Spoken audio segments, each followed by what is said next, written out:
سورۃ العنکبوت کی آخری آیت۔ الحمدللہ وکفی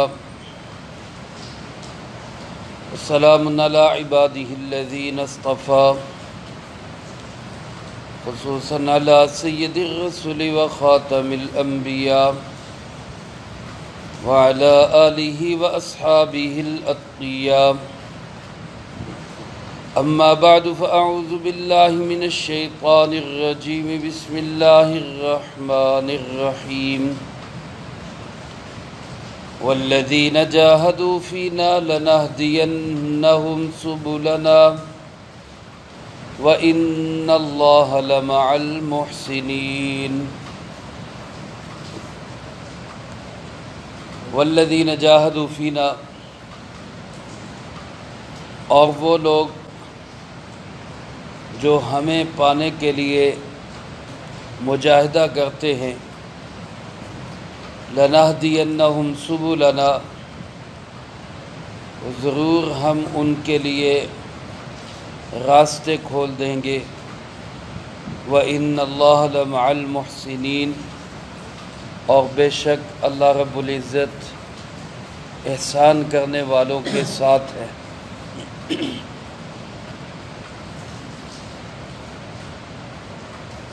سورۃ العنکبوت کی آخری آیت ہے۔ اس آیت مبارکہ کا خلاصہ اور مفہوم یہی اللہ پاک ارشاد فرماتے ہیں، ہماری محبت حاصل کرنے کے لیے، ہمیں پانے کے لیے، ہم تک پہنچنے کے لیے مجاہدہ، جد و جہد، کوشش، تگ و دو، اور انسان کی اپنی ہمت اور بساط ہے، وہ ہمارے لیے کتنی کوشش کرتا ہے، اور وعدہ یہ فرمایا کہ جو ہمیں پانے کے لیے، ہمیں حاصل کرنے کے لیے، ہماری محبت اور معرفت کے لیے کوشش اور محنت کرے گا اور لگا رہے گا، تو تاکید کے ساتھ بڑا پختہ اور مضبوط وعدہ فرمایا اللہ رب العالمین نے کہ ہم اس کے لیے راستہ نہیں، راستے کھول دیں گے، اپنے تک پہنچنے کے لیے اس کو راہیں فراہم کریں گے۔ اور کوئی شک نہیں اس بات میں کہ جو لوگ محسن اور احسان کرنے والے ہوتے ہیں، اللہ پاک ان کے ساتھ ہوتے ہیں۔ اس سورۃ مبارکہ کا جو آغاز ہوا تو اللہ پاک نے وہاں ارشاد فرمایا، احاسب الناس ان یترکوا ان یقولوا آمنا وہم لا یفتنون، کہ لوگوں نے کیا سمجھ رکھا ہے کہ آمنا کہہ کے جان چھوٹ جائے گی، اس کے بعد کوئی امتحان، کوئی آزمائش، کوئی اللہ کی طرف سے دیکھا نہیں جائے گا کہ آیا ایمان میں پکے ہیں کہ کچے۔ امتحان ہوگا، آزمائش ہوگی، جانچا اور پرکھا جائے گا، اور اس امتحان اور آزمائش اور جانچنے اور پرکھنے کے بعد پھر اللہ رب العالمین وہ اپنی رضا اور اپنی محبت نصیب فرماتے ہیں۔ حضرات صحابہ اکرام رضی اللہ تعالیٰ عنہم اجمعین کیسے کیسے امتحانات سے اور ابتلاءات سے اور آزمائشوں سے گزارے گئے، اور ہمارے لیے، آج کے مسلمان کے لیے تو امتحان اور ابتلاء، آزمائش ہی بہت کم درجے کی ہے۔ جتنا ایمان کمزور ہو گیا اتنا امتحان بھی کمزور ہو گیا۔ صحابہ کرام رضی اللہ تعالیٰ مجمعین تو ماریں پڑتی، کلمہ پڑھنے پہ گھسیٹا جاتا، پتھر کی سلیں رکھی جاتی، کوڑے مارے جاتے، تپتے ہوئے صحراؤں میں لٹا دیا جاتا، کسی کی آنکھیں نکال دی جاتی، کسی کے برچھے مار کے زخمی کر دیا جاتا، شہید کر دیا جاتا۔ وہ ان سب کے باوجود اللہ کا اور اللہ کے محبوب جناب محمد کریم صلی اللہ علیہ وسلم کا دامن چھوڑنے کے لیے تیار نہیں تھے۔ آج میرے محترم دوستو، ایمان کی کمزوری کا نتیجہ ہے ہم لوگ ذرا سی مالی آزمائش آتی ہے، تب بھی اللہ کے حکم کو، اللہ کے دین کو چھوڑ دیتے ہیں۔ کوئی جانی آ جائے، جان پہ بن جائے تو اس کا تو کیا ہی پوچھنا اور کیا ہی کہنا۔ اللہ ہمیں ایمان میں ثابت قدمی اور استقامت نصیب فرمائے۔ بہرحال دین کے لیے، اللہ رب العزت تک پہنچنے کے لیے، اللہ کی محبت کو پانے کے لیے مجاہدہ بہت ضروری ہے۔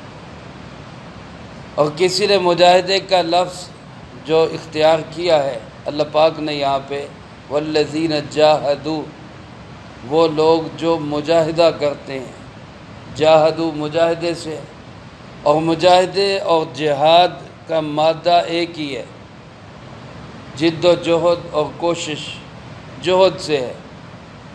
جہاد کا لفظ تو عربی زبان میں خاص ہے فریضہ جہاد کے لیے، جس کو قتال کہا جاتا ہے، کافروں سے لڑنا۔ یہ بھی ایک دین کا بہت اہم شعبہ اور بہت بڑا شعبہ ہے، بلکہ رسول اللہ صلی اللہ علیہ وسلم نے ارشاد فرمایا ذروۃ سنامہ الجہاد، کہ اسلام کی بلند ترین چوٹی وہ جہاد کرنا ہے۔ اور ارشاد نبوی ہے، رسول اللہ صلی اللہ علیہ وسلم فرماتے ہیں الجہاد ماضٍ الی یوم القیامہ، کہ جہاد قیامت تک جاری رہے گا، قیامت تک جاری رہے گا۔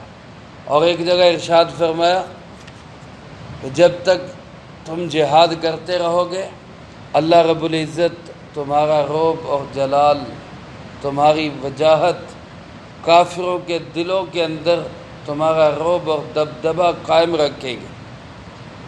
اور جب تم جہاد چھوڑ دو گے تو پھر ذلت تمہارے اوپر مسلط ہوگی، ذلت مسلط کر دی جائے گی۔ اور یہ ذلت اور رسوائی اس وقت تک ختم نہیں ہوگی جب تک تم اپنے دین کی طرف، یعنی اپنے جہاد کی طرف واپس نہیں آ جاؤ۔ تو ایک تو یہ بڑا جہاد ہے جو کافروں کے خلاف اور دشمنوں کے خلاف، اسلام کے دشمنوں کے خلاف ہوتا ہے۔ علماء نے لکھا ہے کہ مسلمان کے 4 دشمن ہیں، 2 دشمن ظاہری، 2 دشمن باطنی ہیں، یعنی جو 2 دشمن ایسے ہیں جو سامنے نظر آتے ہیں، اور 2 دشمن ایسے ہیں جو چھپے ہوئے ہیں۔ جو ظاہری 2 دشمن سامنے نظر آنے والے، ان میں سے ایک کافر ہے، ایک منافق ہے۔ کافروں کے خلاف اور منافقوں کے خلاف اللہ پاک کی طرف سے رسول اللہ صلی اللہ علیہ وسلم کو بھی اور ہمیں بھی جہاد کا حکم ہے۔ یا ایھا النبی جاہد الکفار والمنافقین، اے پیارے نبی جی صلی اللہ علیہ وسلم، کافروں اور منافقوں کے خلاف جد و جہد اور جہاد جاری رکھیں، وغلظ علیہم، اور ان پر سختی کریں۔ کافروں کے خلاف جہاد ہوگا، جہاد بالسیف، تلوار کے ساتھ، لیکن یہ انفرادی فریضہ نہیں کہ ہر بندہ اٹھ کے تلوار اٹھا لے اور وہ کہے کہ جناب میں جہاد کر رہا ہوں۔ یہ اجتماعی فریضہ ہے، یہ حاکم وقت کا کام ہے، یہ ریاست کا کام ہوتا ہے کہ وہ جہاد کے لیے وہ لوگوں کو تیار کرے، افواج تیار کرے، اور جب عمومی ضرورت پیش آئے تو عوام الناس کو جہاد کے لیے تیار کرے۔ یہ امیر وقت، حاکم وقت، ریاست کے والی کا کام ہے، وہ جہاد کا اعلان کرے۔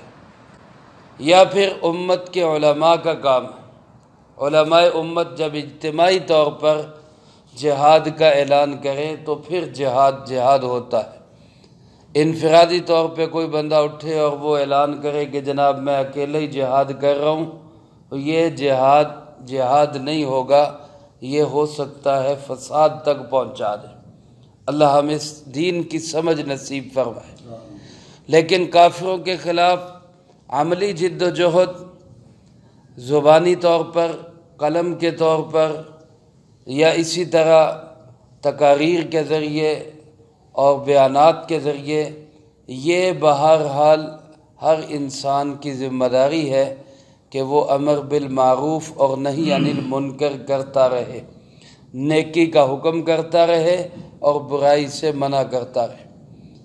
خاص طور پہ منافق لوگ، ان کے خلاف جو جہاد ہوگا وہ زبانی جہاد ہوگا، کہ ان کے نظریات اور ان کے عقائد کا پردہ چاک کر کے ان کی منافقت کو کھول کر لوگوں کے سامنے رکھا جائے تاکہ لوگ ان کے فتنے سے بچ سکیں، لوگ ان کی جو ہے وہ دو نمبری سے اور ان کی دھوکہ دہی اور فساد میں پڑنے سے بچ جائے۔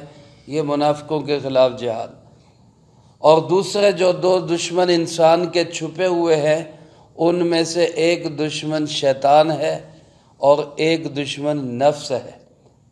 شیطان کے خلاف بھی اور نفس کے خلاف بھی جہاد ہے۔ شیطان کے خلاف جہاد کیا ہے؟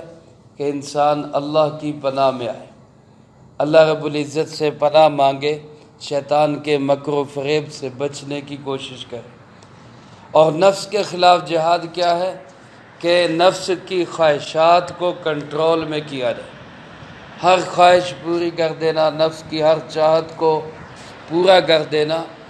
یہ بعض اوقات انسان کو گناہوں سے نکال کر کفر تک لے جاتا ہے، کیونکہ ہماری چاہتیں اور خواہشات لامحدود ہیں۔ بعض خواہشیں تو ایسی ہیں جو شرعی حدود کے اندر پوری ہوتی ہیں۔ جب انسان ان شرعی حدود کے اندر رہتا ہے تو نفس کنٹرول میں رہے گا، اور جب انسان اپنے نفس کی ہر چاہت کو پورا کرنے لگ جائے گا تو پھر بعض چاہتیں شرعی حدود میں پوری ہوں گی، بعض نہیں پوری ہوں گی۔ نفس کہے گا کہ چلو کبھی کبھی شرعی حدود سے باہر بھی نکل جائے۔ اب وہ شرعی حدود سے باہر نکلنے پہ بھی نفس کو نہیں روکے گا، تو کچھ چاہتیں پھر ایسی ہیں کہ جو اسلام میں رہتے ہوئے حرام کے ساتھ پوری ہو جاتی ہیں۔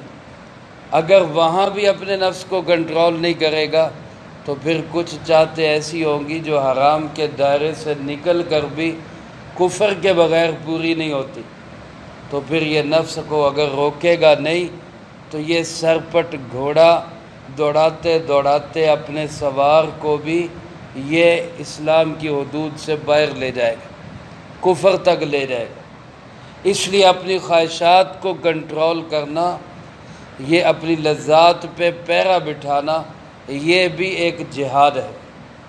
بلکہ ایک حدیث پاک میں فرمایا کہ یہ سب سے بڑا دشمن ہے۔ ان اعداءک اعداء الذی، تمہارے دشمنوں میں سب سے بڑا دشمن، فرمایا وہ دشمن ہے جو یہاں پہ چھپا ہوا ہے، یعنی نفس، جو دل کی خواہش اور چاہت ہے، یہ فرمایا سب سے بڑا دشمن۔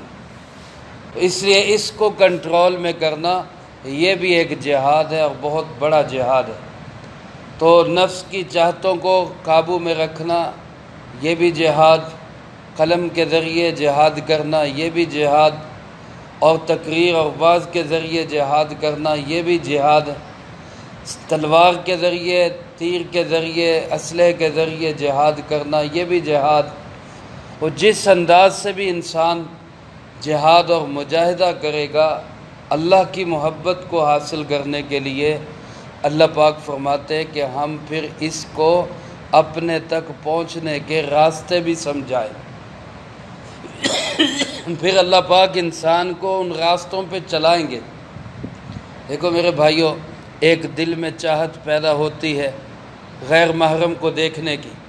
اب دل چاہتا ہے، شوق ہے، محبت ہے کہ میں غیر محرم کو دیکھوں، لیکن اس کو روک لینا کہ اللہ کا حکم ہے، اپنی آنکھ نیچی کر لینا، نہ دیکھنا، اپنے آپ کو قابو میں اور کنٹرول میں کر لینا، یہ ایک مجاہدہ ہے، یہ ایک جہاد ہے۔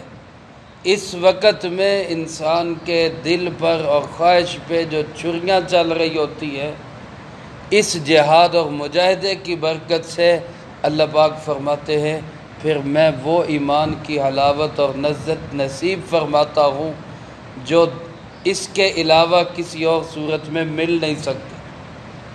اپنے نفس کو کنٹرول کرنے میں جو لذت اور خواہشات کو دبانے میں اللہ نے جو ایمان کی حلاوت اور مٹھاس رکھی ہے، وہ ان کو پورا کرنے کے اندر وہ حاصل نہیں ہوتی۔ اب دیکھ لیا، اور دیکھ کے کیا ہوا؟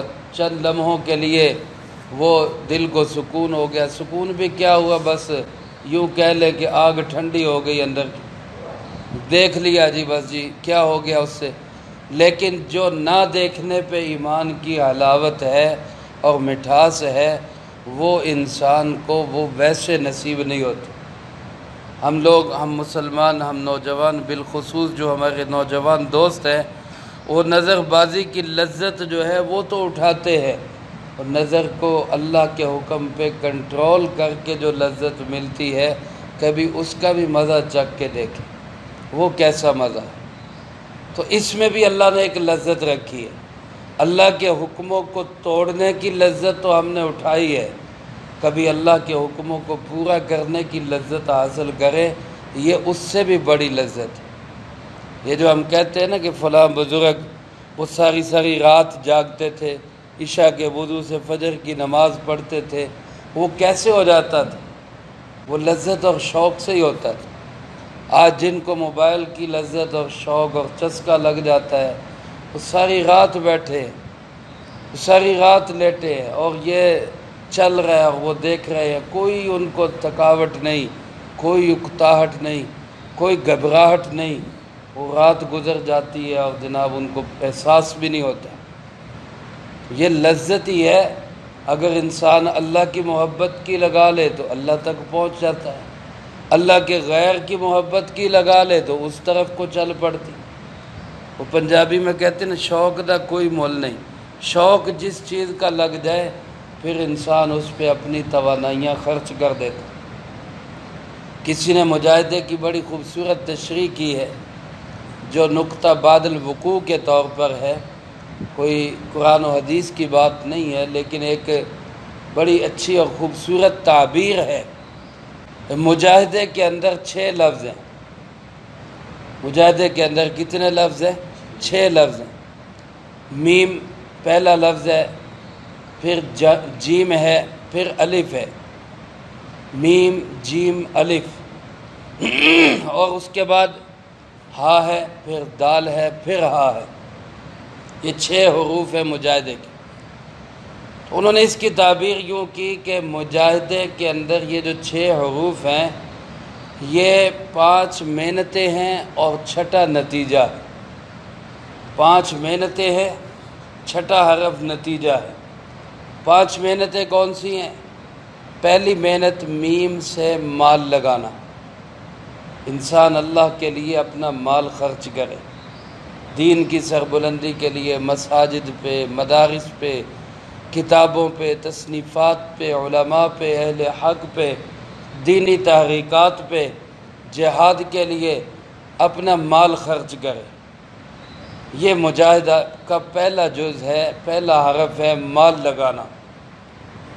کیونکہ حدیث پاک میں، بلکہ قرآن کریم کے اندر بھی اللہ پاک نے جہاں جہاد کا ذکر کیا، وہاں جہاد کو 2 حصوں میں تقسیم کیا ہے۔ جاہدوا باموالکم وانفسکم، جہاد کرو اپنے مال کے ذریعے۔ بلکہ علماء نے لکھا ہے کہ مال کے جہاد کو اللہ نے پہلے ذکر کیا ہے، کیونکہ مال ہوگا تو پھر اس کے ساتھ جہاد ہو سکے گا، دین پہ خرچ ہوگا تو پھر جہاد ہو سکے گا۔ رسول اللہ صلی اللہ علیہ وسلم بھی جہاد کے لیے صحابہ کو چندہ دینے کی ترغیب ارشاد فرماتے اور صحابہ چندہ دیا کرتے تھے۔ تو مال لگانا یہ مجاہدے کا گویا پہلا جز ہے۔ اور دوسرا ہے جیم، جیم سے ہے جان لگانا، یعنی انسان مال بھی خرچ کرے دین کے لیے اور پھر اپنے جان بھی لگائے، اپنی صلاحیتیں بھی لگائے، اپنا ذہن بھی صرف کرے، کوشش اور محنت بھی کرے۔ کہیں سفر کرنا پڑے گا، کہیں آنا جانا پڑے گا، کہیں جو ہے وہ اجلاسات ہوں گے، کہیں میٹنگ ہوگی، کہیں بیٹھنا ہوگا، کہیں جو ہے وہ بھاگنا پڑے گا، کہیں آگے کو نکلنا ہوگا، کہیں پیچھے ہٹنا ہوگا، یہ سب جان لگانا۔ تو دوسرا جز ہے مجاہدے کا جان لگانا، جیم سے جان لگانا، جاہدوا باموالکم وانفسکم۔ اور تیسرا ہے الف، الف سے مراد ہے اوقات لگانا، اپنا وقت دینا۔ ایک انسان اس کے پاس مال نہیں ہے، روپیہ پیسہ نہیں ہے، غریب آدمی ہے، وہ مال خرچ نہیں کر سکتا، لیکن وہ جان لگا سکتا ہے، وہ بھاگ دوڑ کر سکتا ہے، وہ لال پیلا ہو سکتا ہے، وہ خود اپنے ہاتھ کے ذریعے سے، اپنے قدم کے ذریعے، اپنی شرکت کے ذریعے وہ جان لگا سکتا ہے۔ ایک شخص معذور ہے، وہ میدان میں نکل کے نہیں لڑ سکتا، نہیں جہاد کر سکتا، نہیں جد و جہد کر سکتا، وہ وقت دے دے، وہ وقت دے دے۔ اب وہ وقت جو ہے اس کا وہ دین کی خدمت کے لیے خرچ ہو، اس کے لیے صلاحیت لگے، اس کے لیے وہ بیٹھ کے سوچے، مضامین لکھے، تقاریر لکھے، نظمیں لکھے، کوئی اور ایسا کام کرے جو دین کی سربلندی کے لیے ہو، یہ وقت لگانا ہے۔ تو مال بھی خرچ کرے، جان بھی خرچ کرے، اوقات بھی لگائے۔ اور چوتھا حرف ہے ہا، ہا سے مراد ہے ہجرت کرنا، دین کے لیے ہجرت کرنا، گھر بار چھوڑنا، مکمل اور مستقل طور پہ ہجرت، وہ بہت بڑی ہجرت ہے، لیکن وہ مستقل اور مکمل ہجرت نہیں تو کچھ وقت کے لیے، جیسے کوئی سروزے کے لیے چلا گیا، کوئی چلے کے لیے چلا گیا، کوئی 4 مہینے کے لیے چلا گیا، کسی نے اپنی زندگی وقف کر دی۔ علماء ہیں 7-8 سال پڑھنے میں لگاتے ہیں، پھر اس کے بعد اپنی دنیا کی محنت چھوڑ کے ساری زندگی وہ دین کے لیے وقف کر دیتے ہیں، اپنا گھر چھوڑ کے دوسری جگہ پہ جا کے رہتے ہیں، یہ ہجرت ہے۔ تو یہ ہجرت کرنا یہ بھی مجاہدے کی ایک قسم ہے۔ اور پھر اس کے بعد اگلا حرف دال ہے، اس سے مراد ہے دعوت دینا، جو داعی کی صفات ہے ان صفات کے ساتھ دعوت دینا۔ داعی کی صفات میں برداشت ہے، تحمل ہے، حوصلہ ہے، مستقل مزاجی ہے، یہ داعی کی جتنی صفات ہیں ان تمام صفات کے ساتھ دین کی دعوت دیتے رہے۔ شفقت، محبت، خیر خواہی کا جذبہ، یہ سارے صفات کو اپناتے ہوئے وہ داعی اپنی مستقل مزاجی کے ساتھ اپنے کام پہ لگا رہے، یہ مجاہدے کا جز ہے۔ تو جب مال لگائے گا، جان لگائے گا، اوقات لگائے گا، گھر بار چھوڑے گا، ہجرت کرے گا اور داعی کی صفات کے ساتھ دعوت میں لگا رہے گا، تو پھر آخری وہ نتیجہ ظاہر کرتی ہے کہ پھر اللہ رب العزت سے ہدایت کو پوری دنیا میں عام کرے، پھر ہدایت کی ہوائیں چلے گی۔ پھر اس مجاہدے کی برکت سے لَنَهْدِيَنَّهُمْ سُبُلَنَا، ہم اپنے تک پہنچنے کے راستے پیدا کریں گے، پھر ہم ہدایت دیں گے۔ تو جب انسان اس مجاہدے کو کرے گا کہ مال بھی لگائے، جان بھی لگائے، اوقات بھی لگائے، ہجرت بھی کرے، دعوت بھی دے، تو پھر سے ہدم بھی ہے، ہدم بھی نتیجہ ہے کہ کافر گرے گا، باطل گرے گا، کفر ٹوٹے گا، کفر ہدم ہوگا، اور اسلام کو اللہ غلبہ اور شان و شوکت نصیب فرمائے گا۔ آج میرے محترم دوستو، ہمارا مال کہاں لگ رہا ہے؟ وہ دنیا پہ لگ رہا ہے، خواہشات پہ لگ رہا ہے، فضولیات پہ لگ رہا ہے، حرام کاموں پہ زیادہ لگ رہا ہے، اللہ کے دین کے لیے کم خرچ ہو رہا ہے۔ جان ہماری کہاں لگ رہی ہے؟ صلاحیتیں ہماری کہاں لگ رہی ہیں؟ محنت کوشش کس چیز کی کر رہے ہیں؟ وہ دین کی تھوڑی ہے، دنیا کی زیادہ۔ وقت ہمارا کس پہ لگ رہا ہے؟ ہم خود دیکھ سکتے ہیں، 24 گھنٹوں میں ہم اللہ کے دین کو کتنا وقت دیتے ہیں، اپنی دنیا کو کتنا وقت دیتے ہیں، مسجد میں کتنا وقت دیتے ہیں اور بازار کو کتنا وقت دیتے ہیں۔ رسول اللہ صلی اللہ علیہ وسلم کے دین کی تبلیغ کے لیے ہم کتنا وقت لگاتے ہیں، اور اپنی کاروبار اور اپنی معیشت اور روزگار کے لیے کتنا وقت دیتے ہیں۔ دین کے لیے ہجرت اور گھر بار ہم نے کب چھوڑا، کتنی دفعہ چھوڑا، کب گئے، کب نکلے، یہ ہم خود اپنا جائزہ لے سکتے ہیں۔ اور پھر اسی طرح ہم اپنا کتنا صلاحیتیں جو ہیں وہ دین پہ خرچ کر رہے ہیں، اس کا بھی ہم جائزہ خود لے سکتے ہیں۔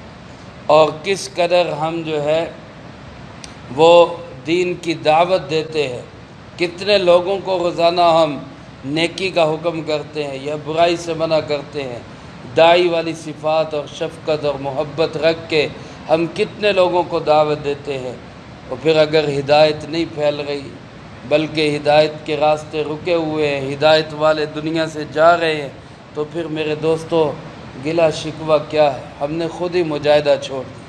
تو ہم کوشش کریں ہم اپنی مجاہدے کی یہ صفات اپنے اندر پیدا کریں۔ اللہ تو بڑا ہی مہربان ہے، فرماتے ہیں حدیث قدسی جس کا مفہوم ہے کہ انسان ایک قدم میری طرف بڑھتا ہے، میں 2 قدم بڑھتا ہوں۔ فرمایا انسان چل کے آتا ہے، میں دوڑ کے آتا ہوں۔ اللہ کی رحمت تو انسان کو تھامنے کے لیے، سنبھالنے کے لیے تیار ہے، کوئی اللہ کی طرف چلے تو صحیح۔ اللہ فرماتے جو ہمیں پانے کے لیے، ہماری محبت کے لیے، ہماری چاہت کے لیے جو مجاہدہ کرے گا۔ اب صبح اٹھنا، خاص طور پہ ان چھوٹی راتوں میں تہجد میں اٹھ جانا، کتنا بڑا مجاہدہ، کتنا بڑا مجاہدہ۔ اور علماء لکھتے ہیں کہ سب سے زیادہ جو نفس پہ چوٹ پڑتی ہے وہ رات کو تہجد میں اٹھنا ہے، یہ سب سے زیادہ۔ ان ناشئۃ اللیل اشد وطئا، سب سے زیادہ جو نفس کو کچلنے والی اور روندنے والی چیز ہے وہ راتوں کو اٹھ کے اللہ کے سامنے کھڑے ہونا۔ اللہ ہمیں اس کی توفیق نصیب فرمائے۔ تو جو اب انسان رات کو اللہ کی محبت میں جاگے گا، اللہ کے سامنے کھڑا ہوگا، تو اللہ کا وعدہ ہے لَنَهْدِيَنَّهُمْ، پکی بات ہے، تاکید در تاکید، 2 تاکیدیں لگا کے اللہ پاک فرما رہے ہیں ہم اپنے تک پہنچنے کے لیے راستہ نہیں، سبل، سبیل نہیں، سبل، ہم اپنے تک پہنچنے کے لیے راستے کھول دیں، ایک نہیں کئی راستوں سے اس کو اپنے تک لے کے آئیں گے۔ اور وَإِنَّ اللَّهَ لَمَعَ الْمُحْسِنِينَ، شک کی گنجائش ہی نہیں، کوئی وجہ نہیں، اور حقیقی ہے، سچی بات ہے کہ اللہ رب العزت محسن لوگوں کے ساتھ ہوتا ہے، جو احسان کرنے والے، صفت احسان کے ساتھ زندگی گزارنے والے۔ اور صفت احسان کیا ہے کہ 24 گھنٹے اس کیفیت کے ساتھ گزارے کہ میں اللہ کو دیکھ رہا ہوں، 24 گھنٹے اس کیفیت کے ساتھ میں اللہ کو دیکھ رہا ہوں۔ یہ کیفیت پیدا نہ ہو تو کم سے کم یہی پیدا کر لے کہ اللہ مجھے دیکھ رہا ہے، اللہ مجھے دیکھ رہا ہے۔ اس کیفیت سے جس کی زندگی گزرے گی یہ محسن ہے، اور اللہ فرماتے اس محسن کے ساتھ میں خود ہوتا ہوں۔ اللہ کی مدد، اللہ کی نصرت، اللہ کی چاہت، اللہ کی محبت ایسے محسن آدمی کے ساتھ ہوتی ہے۔ اللہ پاک ہم سب کو ایسی صفت احسان نصیب فرمائے۔ اور جب انسان اس درجے پہ پہنچتا ہے تو پھر اللہ مخلوق کے دل میں بھی اس کی محبت ڈال دیتے ہیں۔ حدیث پاک میں آتا ہے رسول اللہ صلی اللہ علیہ وسلم نے ارشاد فرمایا جب اللہ پاک کسی بندے سے محبت کرتے ہیں تو جبرائیل علیہ السلام کو اپنے پاس بلاتے ہیں، اور جبرائیل علیہ السلام سے کہتے ہیں جبرائیل، وہ کہتا ہے جی رب جلیل، اللہ پاک فرماتے ہیں کہ فلاں جو بندہ ہے میں اس کے ساتھ محبت کرتا ہوں، تو بھی اس کے ساتھ محبت کر۔ جبرائیل علیہ السلام خود بھی اس سے محبت کرتے ہیں، آسمان کے فرشتوں میں بھی اعلان کر دیتے ہیں بھائی سنو فلاں بندے کے ساتھ اللہ محبت کرتے ہیں، آسمان کے فرشتوں تم بھی اس کے ساتھ محبت کرو۔ اور پھر جب آسمان کے فرشتے بھی محبت کرتے ہیں وہ زمین کے فرشتوں کو بھی بتا دیتے ہیں کہ بھائی فلاں بندے کے ساتھ اللہ محبت کرتے ہیں، تم بھی اس کے ساتھ محبت کرو۔ زمین کے فرشتے بھی اس کے ساتھ محبت کرتے ہیں۔ فرمایا حتیٰ یوزع لہ القبول، حتیٰ کہ پھر اس بندے کی مقبولیت اللہ اپنے نیک بندوں کے دلوں میں ڈال دیتے ہیں۔ پھر نیک بندے بھی اس کے ساتھ محبت کرنے لگ جاتے ہیں، پھر مخلوقات بھی اس سے محبت کرنے لگ جاتی۔ اس کا ایک منظر کل ہم نے اپنی آنکھوں سے دیکھا، ہمارے بزرگ بہت بڑی شخصیت اور ہستی حضرت مولانا پیر عزیز الرحمن ہزاروی، اللہ ان کی قبر پہ کروڑوں رحمت نازل فرمائے، انتقال فرما گئے۔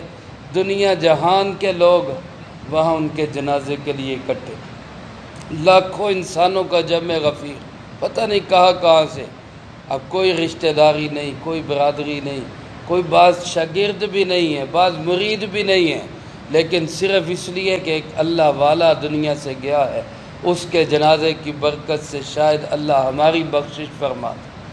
یہ سب کیا ہے؟ یہ جو مقبولیت اللہ نیک لوگوں کے دلوں میں ڈال دیتے۔ تو یہ محبت اور چاہت کس پہ ملتی ہے؟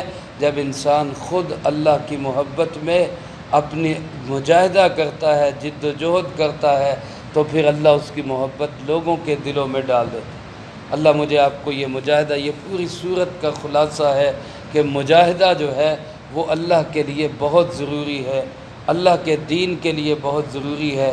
اللہ ہمیں اس کے لیے تگ و دو محنت کرنے کی توفیق نصیب فرمائے، جو کہا سنا اس کو زندگی میں لا کے دوسروں تک پہنچانے کی توفیق عطا فرمائے۔ دعا کرتے ہیں کہ یہ صورت ہماری اللہ پاک نے جو مکمل ہوئی، اللہ قبول بھی فرمائے، اور اس ہفتے میں بالخصوص ہمارے جو علماء دنیا سے گئے ہیں، اللہ ان کو اس کا پورا